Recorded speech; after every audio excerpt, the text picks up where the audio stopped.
Well, hello and welcome to VLGA Connect. I'm Chris Eddy. Good to have your company. Thanks to Hunt and Hunt Lawyers, our sponsors for this weekly program, where we talk to sector leaders about current issues and we bring you up to date on some of the latest news from across the Victorian local government sector. Joining me today will be Stuart King, who is the Mayor of the rural city of Swan Hill. We'll talk about some local issues and one that's got broader implications for the sector. That issue's about liquor licensing changes coming into effect next week. Tony Raunic will be here. He'll talk to us in a little more detail about that, as well as the Kingston councillor who has been stood down recently, but those legal processes have come to an end. We'll close the loop on that one and a few other issues when Tony joins us a little later on in today's show. But let's kick things off with our weekly VLGA Connect news. A Melbourne street sweeper has won an unfair dismissal claim after being dismissed by Darebin City Council for objecting to an acknowledgement of country at a toolbox meeting. The Australian first reported the news this week that the Fair Work Commission found Sean Turner's comments suggesting acknowledgements should be reserved for special occasions and that servicemen and women deserved recognition did not constitute a valid reason for dismissal. The council responded with a statement in which it said it respects the court process and authority of the Fair Work Tribunal.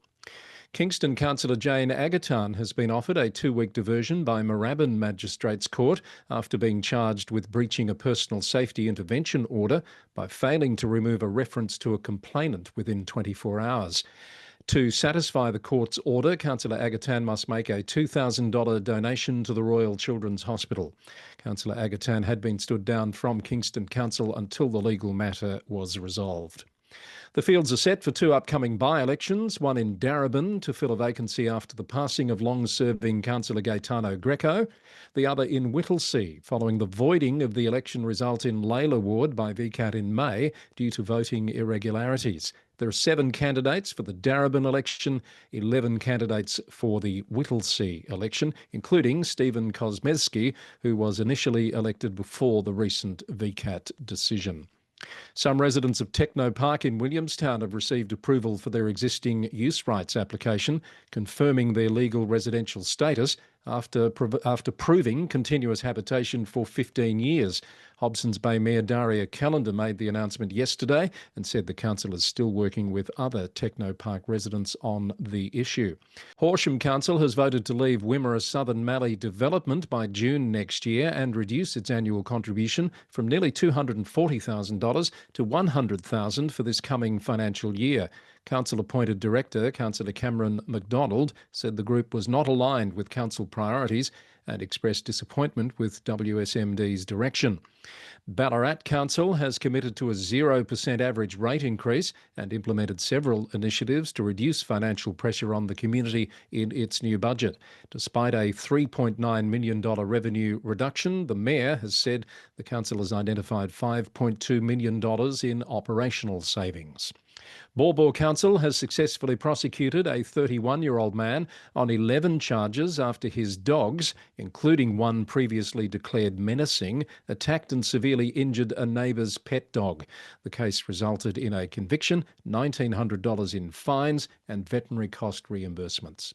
Murrindindi Shire Council says it's disappointed with the state government's response to a parliamentary inquiry into local government funding and services, where only 9 of 48 recommendations were fully supported and many key issues remain unresolved. The council had submitted detailed proposals for systemic reform, including better disaster recovery funding and fairer grant processes, and it views the government's response as a missed opportunity. Jeff Rollinson has been reappointed as CEO of Gannawarra Shire Council for 2 years following his initial appointment in December 2022. And the VLGA has announced the results of its 2025 board elections. Glen Eira Councillor Jane Carslake and Wyndham City Mayor Councillor Mia Shaw have been elected to serve 3-year terms beginning July 1st. VLGA CEO Catherine Arndt has also acknowledged outgoing President Grace Lavella's significant contributions as her term concludes on June 30. That's the latest VLGA Connect news for now. Don't forget you can keep up to date 3 times a week with the Local Government News Roundup podcast, which is brought to you by the VLGA. That comes your way every Monday, Wednesday and Friday. We're heading up into the north of the state along the Murray River. The beautiful Swan Hill, the rural city of, is where we're heading today with the Mayor, Stuart King, who joins me for the first time on VLGA Connect. Hello, Stuart. Welcome. Hello, Chris. Thank you. Thanks for having me on.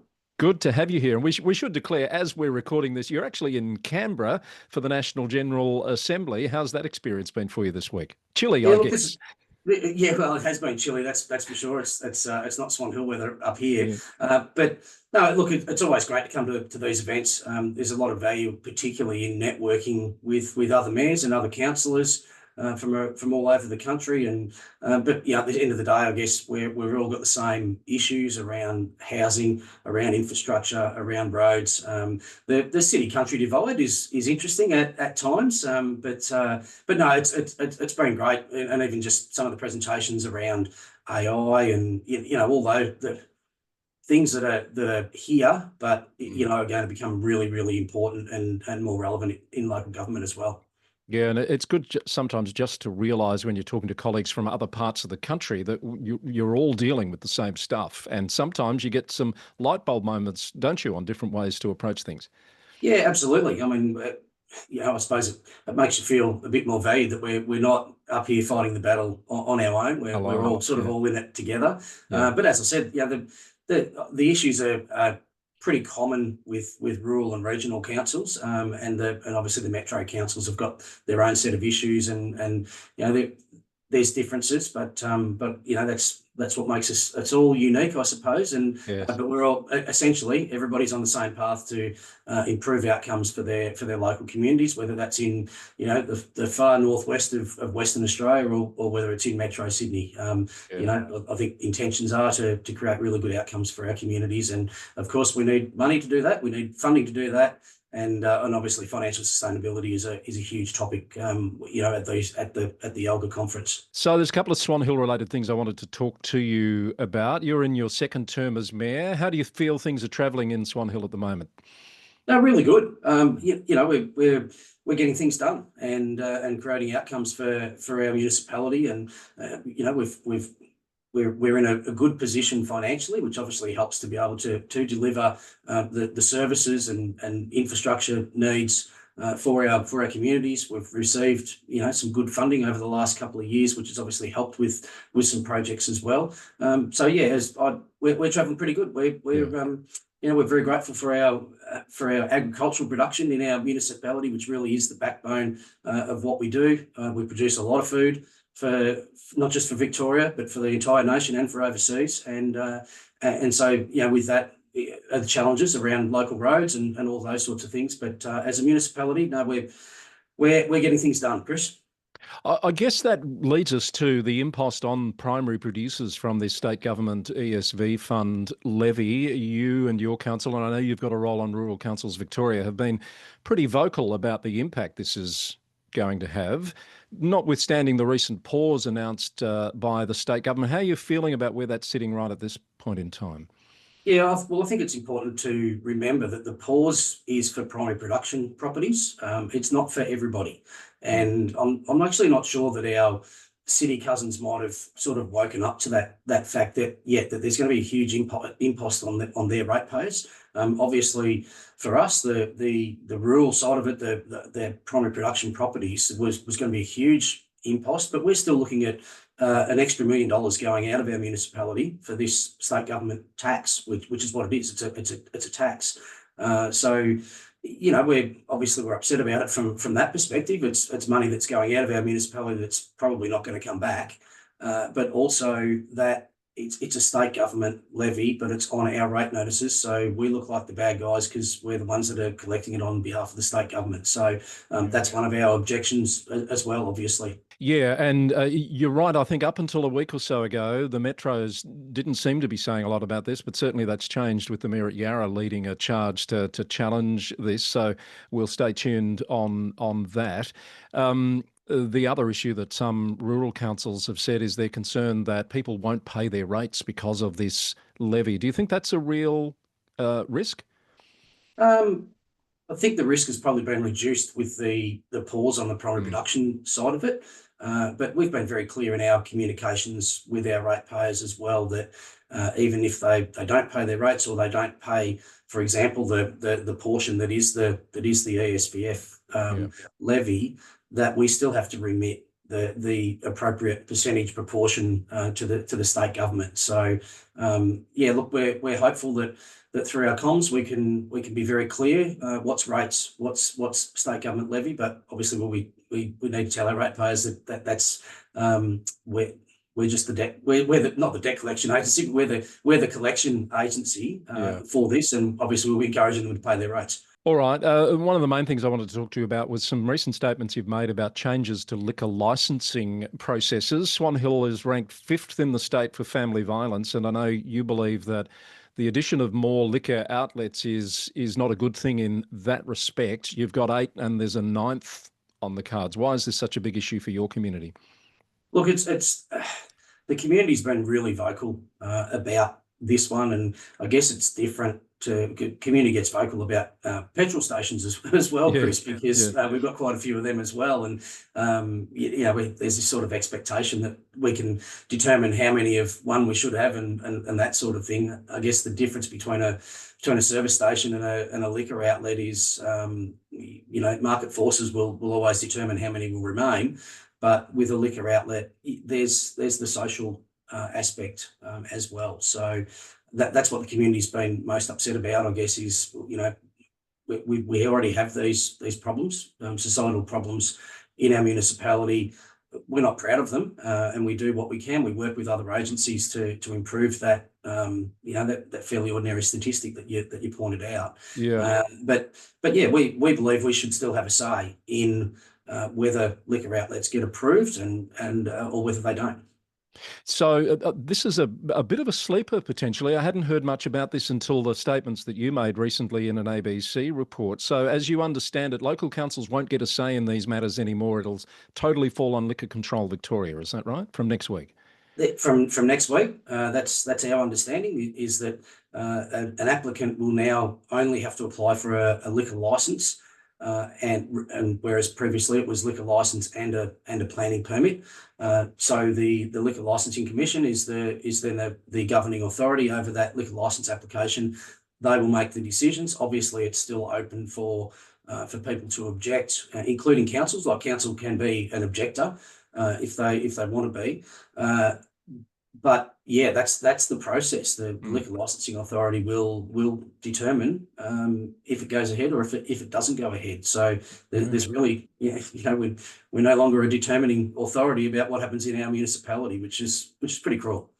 Yeah, and you raised the prospect that local knowledge perhaps won't be as much of a factor in those decision-making processes. Why do you think that is? Well, I guess, we're the ones that are as closely connected to our community, rather than, those state government, federal government authorities, in this case, state government. But we're the ones closest to our communities. We're the ones that see people down the street, in the supermarket, at the footy.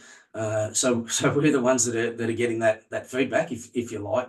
And so that's why we believe it's important that we have a say in what goes on, what happens, and even around where premises, whether it's approved or not approved, regardless of that fact. I guess it's important for us to have a say in where it goes, what the parking requirements are, all how it interacts with other businesses around it, all that sort of thing. But essentially, all of that input is being taken away with these changes. Yeah, it doesn't seem to make sense from a local point of view, does it? And some people have pointed out the opportunity cost here, that if this becomes a liquor store, the opportunity for it to be some more community-facing type use is lost. What would you prefer to see it used for? Oh, look, there's a whole lot of on this particular application, the premises there. Probably until recently, I hadn't given a lot of thought, Chris. But I know these businesses that are looking for places that they can expand. They might be in a small premises, and this would be obviously an opportunity for some of them to get into a larger premises. I mean, it's the original part of the original old butter factory. in Swan Hill. So it's actually quite a grand old building, and unfortunately, like many places, we don't have too many of them. In hindsight, we wish we had a whole lot more of them, probably. So, Mm. there's some creative stuff that people could do with that. It was once upon a time it was a roller skating rink.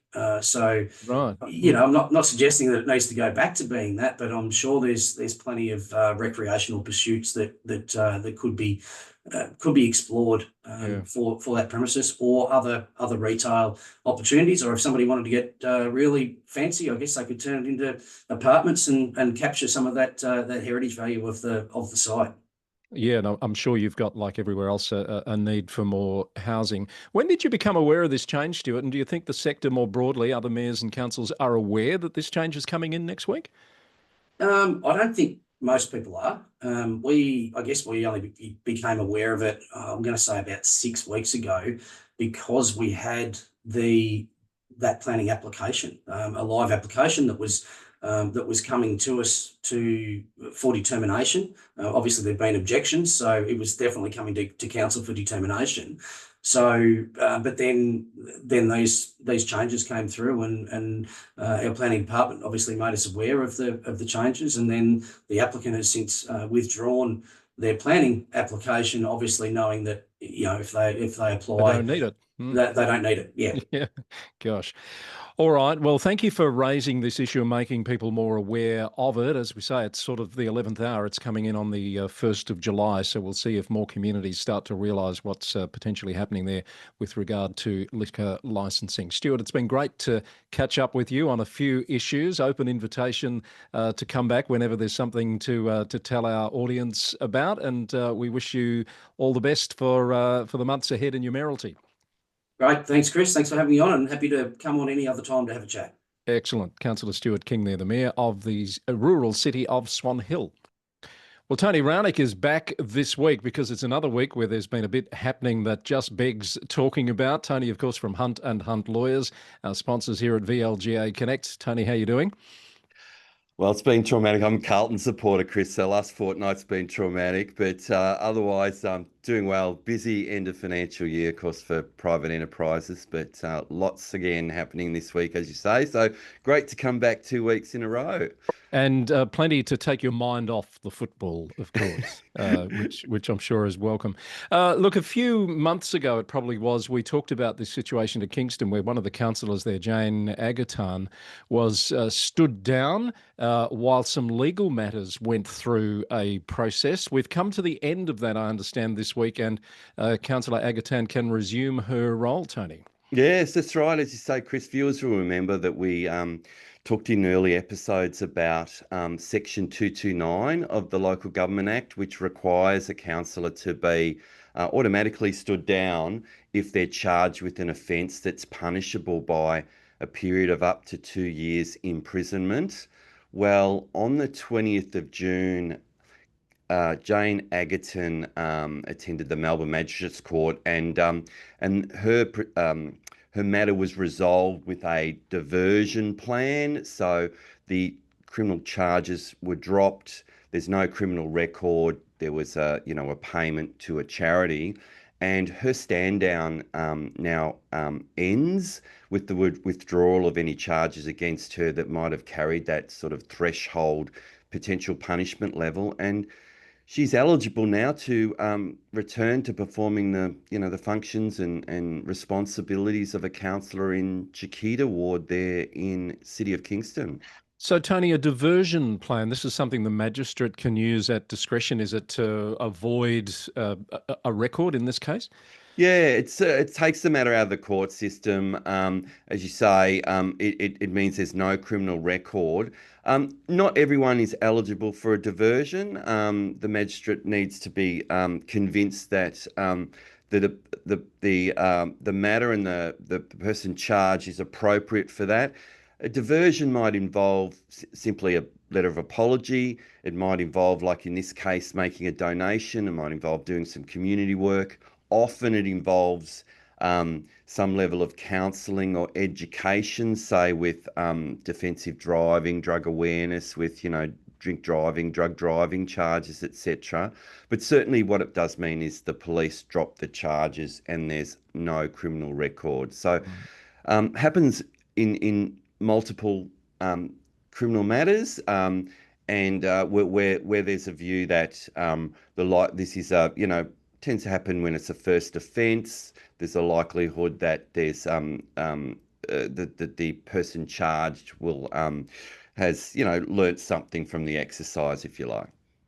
Okay, so with that resolved, I think there were some other charges or matters that were dropped prior to that issue being wound up. That means Councillor Agatan can return, and Kingston is back to a full complement of councillors after a few months. That's right. Unless there was some appeal process, which I can't see how that would happen in this case, but otherwise she would be entitled to. She's automatically, resumes the role of councillor and is entitled to, reattend at Kingston and participate in, all those meetings and other duties in her role. Okay, well, good to have that one resolved and not hanging around any longer. While we're at Kingston, there was an issue with their meeting this week where the live stream went down, and this raised the issue of, I guess, in this new era of live streaming and an obligation to do so, whether that meeting could continue without the live stream. Yeah, really felt for the councillors and executive at Kingston on Monday night, the ordinary council meeting due to start at 7 a.m. and of course PM, I assume, not AM. Sorry, 7 p.m. Sorry, yes. And of course, the bane of our lives, some technical difficulties at the last minute whereby the live stream broadcast via council's internet site wasn't working. The CEO, Peter Bean, did the sensible thing, I think, and suggested a 30-minute adjournment, which councillors resolved to do. The technicians came in, Chris, but couldn't fix it. And the question was, well, can the meeting proceed? Will it be compliant with the Local Government Act if there is no live stream of the meeting? And in fact, the relevant statutory provisions, section 66 of the Local Government Act, that requires a council to keep a meeting open to the public, unless, of course, there are some sort of confidential matters being discussed, or it's a matter of security reasons or orderly conduct that the meeting needs to be closed to the public.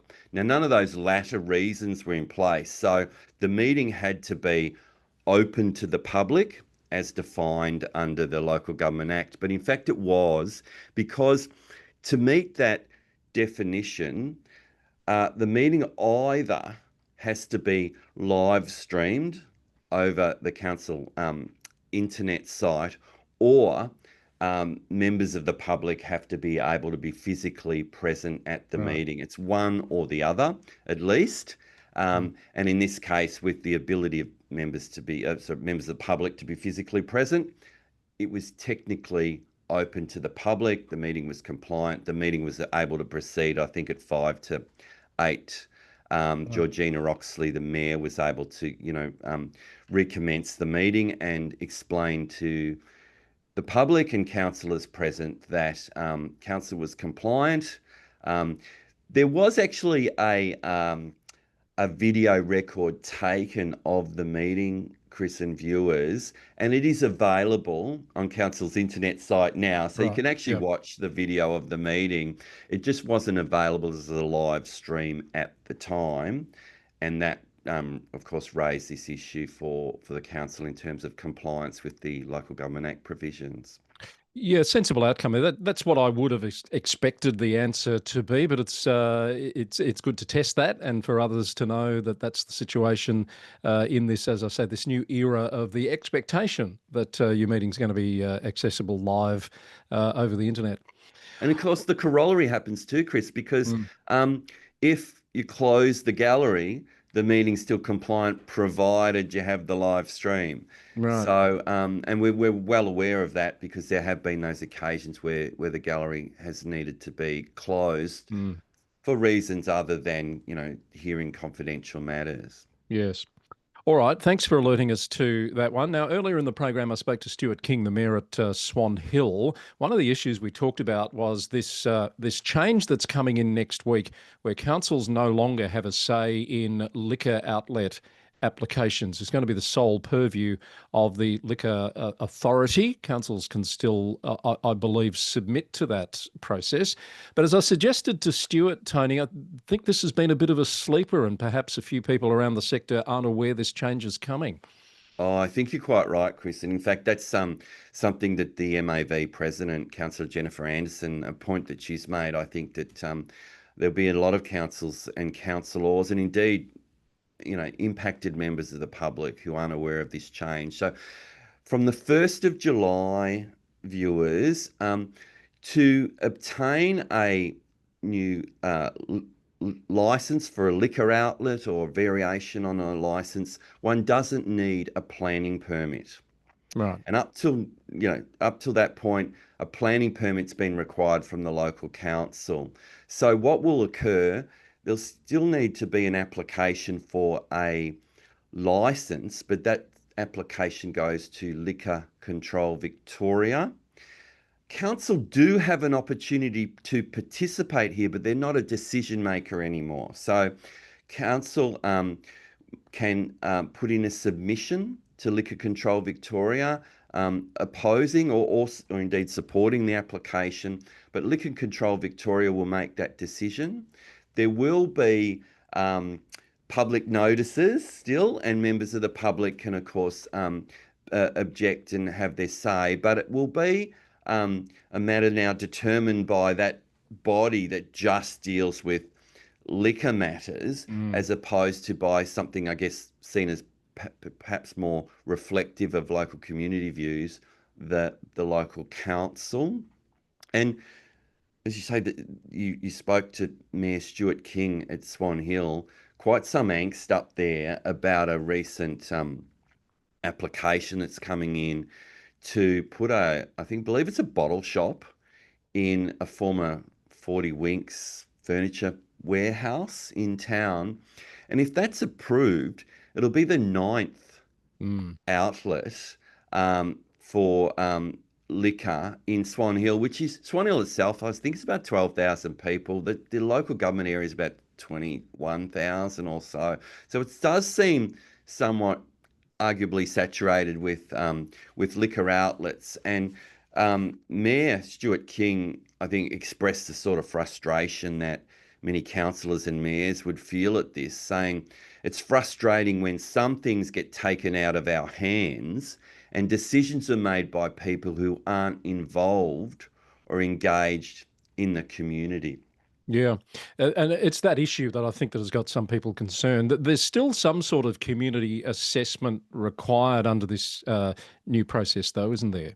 Yeah, that's right. So community impact assessments can be done, but they're only triggered, Chris, where an outlet where there's an application for an outlet with a floor space exceeding 750 metres squared. Right. So in fact, in this case, that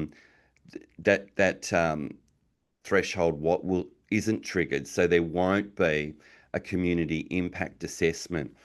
What Liquor Control Victoria will do, though, in assessing the application, they'll consider any objections that deal with the adverse impact on amenity of the area.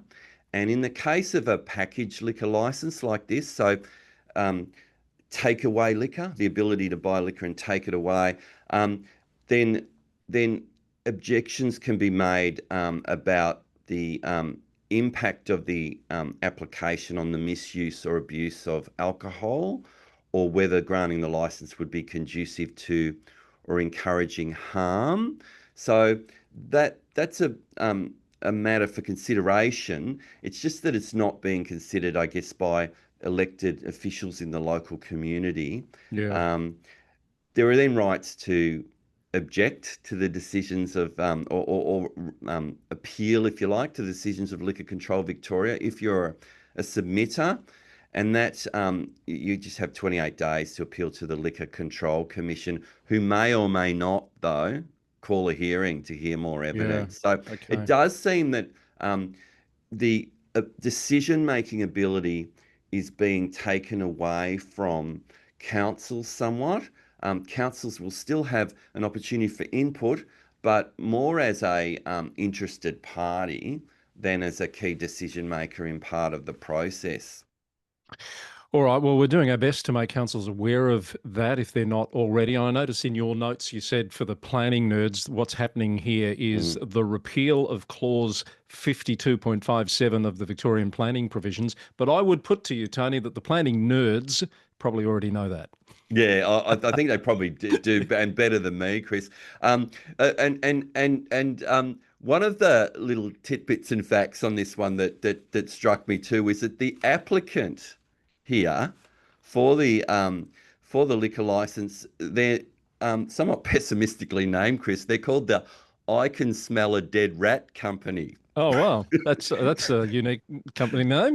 It's a bit of like an idiom to say, I don't think this is going to be successful. But Okay. anyway, we'll Well, see what transpires. I understand they withdrew their planning permit application, as Stuart King said to us when it was discovered about this change in process, and that's what alerted that council to the changes. All right, thank you for doing a bit of homework on that for us, Tony. Another issue that's popped up just this morning in the news, an announcement yesterday from Hobson's Bay's Mayor Daria Callender that some of the residents in that Techno Park residential development, which is in an industrial zone, you'll remember they were received eviction notices 2 years ago now, or a bit more, can you believe it?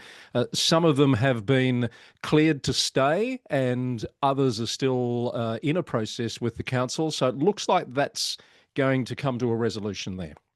Yeah, a happy resolution for those residents, and I think council was in a really invidious and difficult position here, and in having to take steps to enforce the planning scheme because abutting businesses raised this concern, and some other authorities with council in terms of apparently people putting properties to a residential use when the planning scheme didn't allow it.